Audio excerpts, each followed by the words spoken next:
Alright, so this is the ZeroGravity Qi. QI? I'm not sure, but I'm calling it Qi. It's a monumental yo-yo with a really unique yet comfortable shape. Be sure to take a look at ZeroGravity ReturnTops on their Instagram page, and check Yoyo Expert if you want to purchase one for yourself. This yo-yo came out in November 2000? This yo-yo came out in November 2022, and I've owned this yo-yo for about 5 months. And so before we get into the review, remember to like the video if you enjoy what you see, and hit that subscribe button to stay notified about any other future uploads. And so with that out of the way, let's jump right into it. Hi, where are you from?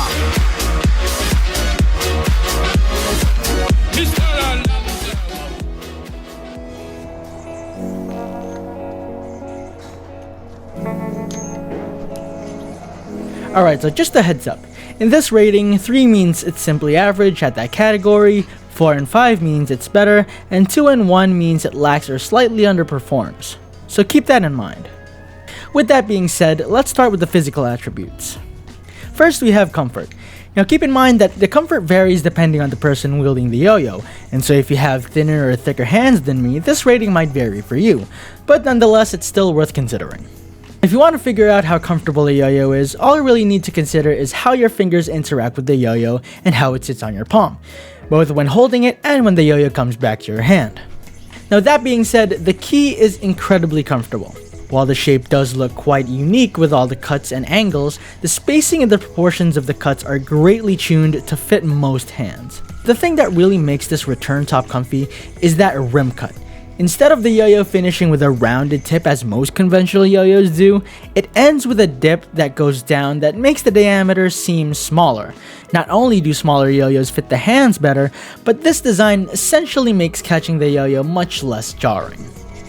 The finish on the return top is great. This is the first zero-grav throw that I've tried, and this definitely sets a good basis for the company. Build quality, durability, and smoothness are pretty self-explanatory based on what I said about the structure and the overall build. So let's move on to playability. First we got binds. Similar to comfort, this has a similar level of variance because string thickness, string length, even bind technique all have inputs on the performance of the binds. And so for the viewer's information, I am using Kitty XL at full length. I'd say binds on the Qi are pretty okay. They're not that great, they're not that bad, it's just average, so I'll give it a 3. Aside from technique, rejections are heavily influenced by the yo-yo's shape and angle. So if a yo-yo has a steeper build and the walls are set to a higher degree, or if the yo-yo has more contact with the string, rejections are usually much easier to execute. In contrast to horizontal, where you would want a broader yo-yo, so it doesn't make as much contact to the sides, especially since the yo-yo has a profile of an H. The angle at which the rims are set is quite pushed out, so it makes sense as to why rejections would fit much better on this. So in terms of the Qi, despite the broader angle for the shape, the jump to the rims are quite substantial, and so rejections are quite easy to execute on this. As for the minimum sleep threshold of simply dropping the yo-yo and letting it spin, we got an average of 3 minutes and 58 seconds on a 100cm XL string. So I'd say that's pretty powerful, almost hitting the 4-minute mark, and since the general average is at least over a minute. The only thing I'd say about the yo-yo speed is the fact that the yo-yo has a weight of 62 grams, and that is very light, compared to most throws in the market at least. And so with the weight distribution on the yo-yo despite that lower weight, is pretty helpful for more speedy combos. Since this return top has a smaller diameter, catching this yo-yo in chopstick elements and other tight formations is much easier to execute, so definitely a 4 out of 5 for this one.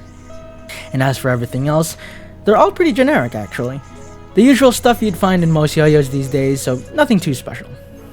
And so with that out of the way, let's move on to size comparisons. First off, here are these specs. Moving to size comparisons, here's the Qi next to the offset deviant, the Yoyo factory shutter wide angle, the Magic Yoyo node, the Yoyo factory Edge 2022, and the Yoyo factory Atom Smasher. As for the most similar yo-yo, we're going to be comparing this return top to the unparalleled Recognition. In terms of design, the thing that I can really pinpoint about the similarities between the two is generally the shape. They both have this H-shaped profile where the middle finger is properly isolated, and as a side note, both of these yo-yos are very comfortable to hold and catch because of the angle of the rims. Overall, if you're planning on buying the Qi, it's definitely a fun yo-yo. It's slightly smaller in dimensions, and because it's lighter, it's much less jarring to throw around, especially for those light sessions where you just want to take a break from work or school and have a couple spins. I'd recommend this yo-yo generally for the collector type, or hobbyist if I will. Competing with this return top is definitely possible, and I wouldn't oppose you to use one as your main. My take on this yo-yo is simply that there are yo-yos out there that perform better for competition with lower prices. So if you're hesitant on spending 60 bucks and want to focus your finances on a good competitive yo-yo, I wouldn't recommend this. But for those hobbyists I mentioned before, you have my go signal, this yo-yo is pretty good. Moving to the tier list, I'd put this yo-yo in C tier. Mainly being, it's simply a yo-yo for fun.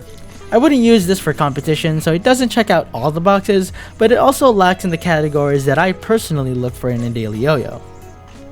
And so with that, I hope you guys enjoyed this video. If you guys did, be sure to hit that like button and comment down any ideas you might have, and I'll check them out. If you want to keep seeing more videos like this, remember to hit that subscribe button and hit that notification bell to be reminded whenever I upload a new video.